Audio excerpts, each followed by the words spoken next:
بسم الله الرحمن الرحيم. الحمد لله رب العالمين، والصلاة والسلام على سيدنا محمد وعلى آله وأصحابه أجمعين.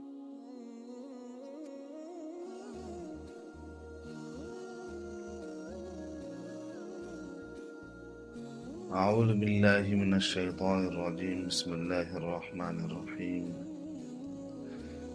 يا أيها الذين آمنوا توبوا إلى الله توبة نصوحا عسى ربكم أن يكفر عنكم سيئاتكم ويدخلكم جنات تجري من تحتها الأنهار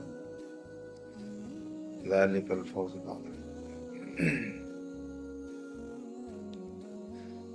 معزز حاضرین کرام، توبہ اللہ تبارک و تعالیٰ کو بہت پسند ہے. توبہ کرنے والے اللہ کو بہت پسند ہے. خلاصہ یہ کہ توبہ کرنے والا اللہ کا محبوب ہو جاتا ہے. قرآن پاک میں اللہ تعالیٰ نے فرمایا ان اللہ یحب التوابین ویحب المتطہرین. اللہ تعالیٰ توبہ کرنے والوں کو محبوب بناتا ہے اور خوب پاک ہونے والے اور خود کو پاک کرنے والوں کو بھی اللہ تبارک و تعالی محبوب بناتے ہیں.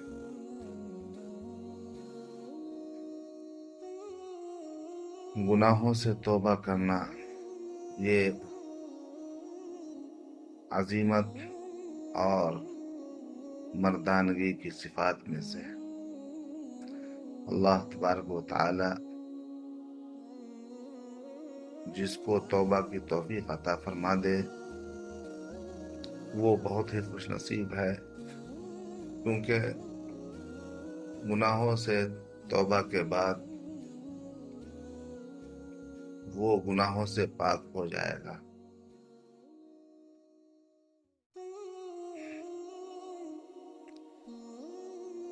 اللہ تبارک و تعالی اس آیت میں یہی تو فرماتے ہیں کہ اے ایمان والو دل سے توبہ کرو.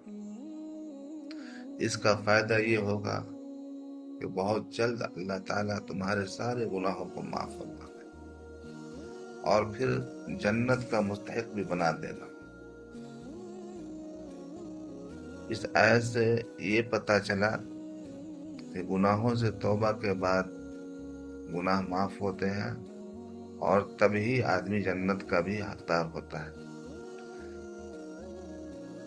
جب تک گناہوں سے خود کو علیحدہ نہیں کرتا، خود کو نہیں نکالتا، وہ جنت کا حقدار بھی نہیں ہو سکتا.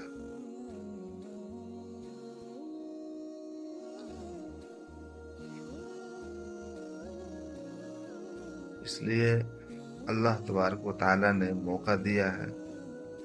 عشرہ مغفرت چل رہا ہے، 17واں روزہ ہے. کوشش کی جائے کہ اللہ تبارک و تعالیٰ آپ کو بھی اور ہمیں بھی پروانہ مغفرت عطا فرما دے اور سچے دل سے سارے لوگ توبہ کر لیں. توبہ کرنے کے بعد اللہ تعالیٰ آپ کو اپنا محبوب اور مقرب بنائے گا اور کامیاب انسانوں کے اندر شامل فرما لے گا. میں ایک اہم واقعہ پیش کر رہا ہوں، اس سے آپ عبرت لیجئے. یہ واقعہ ہے کفل نامی ایک شخص اور ایک مجبور عورت کا قصہ. ابن عمر رضی اللہ تعالی عنہما فرماتے ہیں کہ میں نے نبی کریم صلی اللہ علیہ وسلم کو ایک حدیث بیان کرتے سنا. اگر میں نے اس واقعہ کو ایک مرتبہ یا 2 مرتبہ یہاں تک کہ 7 مرتبہ تک شمار کیا نہ سنا ہوتا تو بیان نہ کرتا، لیکن اس سے بھی زیادہ مرتبہ میں نے حضور پاک صلی اللہ علیہ وسلم سے سنا ہے کہ بنی اسرائیل میں کفل نامی ایک آدمی تھا. جو کسی گناہ کے ارتکاب سے نہ چکتا تھا۔ ایک مرتبہ ایک عورت اس کے پاس آئی اور کفل نے اس سے اس بات پر 60 دینار کا معاہدہ طے کیا کہ وہ اس سے وطی کرے گا۔ جب کفل اس سے بدکاری کرنے ہی لگا تو وہ عورت لرزنے اور کانپنے لگی اور رونے لگی۔ یہ صورتحال دیکھ کر کفل نے کہا، تجھے کس چیز نے رلایا؟ کیا میں تجھے برا لگا ہوں؟ اس عورت نے کہا، نہیں، لیکن میں نے پہلے یہ عمل کبھی نہیں کیا اور مجھے ایک ضرورت نے اس عمل پر ابھارا ہے۔ یہ سن کر کفل نے کہا، تو جب ایسا کر رہی ہے میں یہ کیوں نہیں کر سکتا؟ تو چلی جا، یہ دینار تیرے لیے ہیں، خدا کی قسم میں کبھی اللہ کی نافرمانی نہ کروں گا۔ پھر اسی رات کفل کا انتقال ہو گیا۔ صبح کو اس کے دروازہ پر لکھا ہوا تھا، اللہ تعالیٰ نے کفل کی مغفرت کر دی۔ یہی الفاظ تھے۔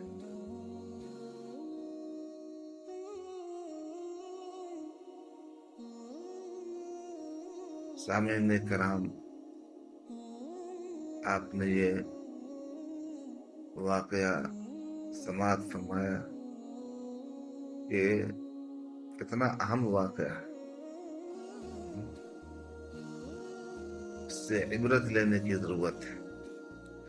یہ قصہ اس بات کو ثابت کرتا ہے کہ اگر کوئی شخص کسی برے عمل کا ارادہ کرے اور اسے اللہ کے خوف اور اس کے انعامات کے شوق میں چھوڑ دے تو اس کے لیے نیکی لکھ دی جاتی ہے۔ ایک حدیث صحیح میں حضور اقدس صلی اللہ علیہ وسلم کا ارشاد ہے کہ فرشتے عرض کرتے ہیں کہ اے ہمارے رب، تیرے فلاں بندہ نے برائی کا ارادہ کیا ہے، حالانکہ اللہ تعالیٰ زیادہ جاننے والے ہیں۔ تو اللہ تعالیٰ فرماتے ہیں اس کی نگرانی کرو، اگر وہ برائی کر دے تو اس کا ایک گناہ لکھ لو، اور اگر وہ اس کو چھوڑ دے تو اس کے لیے نیکی لکھ دو، کیونکہ اس نے اس برائی کو میری وجہ سے چھوڑا ہے۔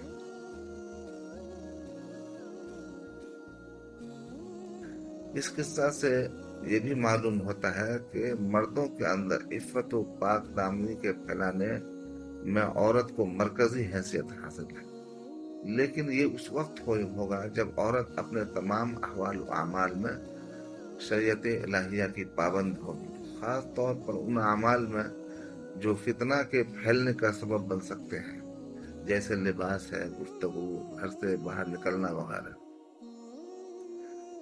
اس قصے میں جو میں نے عورت کا ذکر کیا ہے، یہ عورت اپنی خشیت اور خوف خدا کی وجہ سے ایک ایسے شخص کی تبدیلی کا سبب بن گئی جس کی زندگی کا اکثر حصہ گناہوں کی دلدل میں گزر گیا تھا۔ اس نے توبہ کی اور اللہ کی طرف متوجہ ہوا، پھر اسی رات اس کا انتقال ہوا اور اللہ نے اس کی بخشش فرما دی۔ یہ بات بھی غور طلب ہے کہ عورت کا بگاڑ اور فسق و فجور پورے معاشرے کی خرابی اور پاک باز لوگوں کی گمراہی اور فتنہ میں پڑنے کا سبب بن سکتا ہے۔ اس لیے حضور پاک صلی اللہ علیہ وسلم نے ارشاد فرمایا، میرے بعد مردوں کے لیے عورتوں سے بڑھ کر فتنہ میں ڈالنے والی کوئی چیز نہیں۔ اس حکمت کے پیش نظر اسلام اپنی شریعت سازی میں عورت کے پردہ اور اس کے گھر میں ٹھہرنے کو ضروری قرار دیتا ہے۔ لہذا اگر وہ کسی حاجت شرعیہ کے تحت گھر سے باہر نکلتی بھی ہے تو اسے چاہیے کہ پردہ کر کے سادگی کے ساتھ فتنہ اور فساد سے محفوظ رہتے ہوئے نکلے۔ اللہ تعالیٰ فرماتے ہیں، وَقَرْنَ فِي بُيُوتِكُنَّ وَلَا تَبَرَّجْنَ تَبَرُّجَ الْجَاهِلِيَّةِ الْأُولَىٰ، اور اے عورتوں اپنے گھروں میں ٹھہری رہو، اور جس طرح پہلے جاہلیت کے دنوں میں اظہار تجمل کرتی تھی اس طرح زینت نہ دکھاؤ۔ اس آیت پاک اور اس سے اگلی پچھلی آیت میں اگرچہ خطاب تو ازواج مطہرات کو، لیکن اصولیین کے قول کے مطابق تعبیر عموم لفظ ہوتی ہے، نہ کہ خصوص سبب سے۔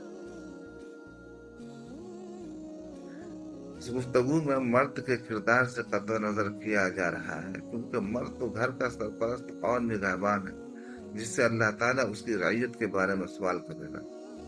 اگر مرد اور عورت دونوں اللہ تعالیٰ کے احکام اور اوامر کو پورا کرنے میں ایک دوسرے کی مدد کریں گے، پھر ہی زندگی کی کشتی درست انداز میں چل سکتی ہے۔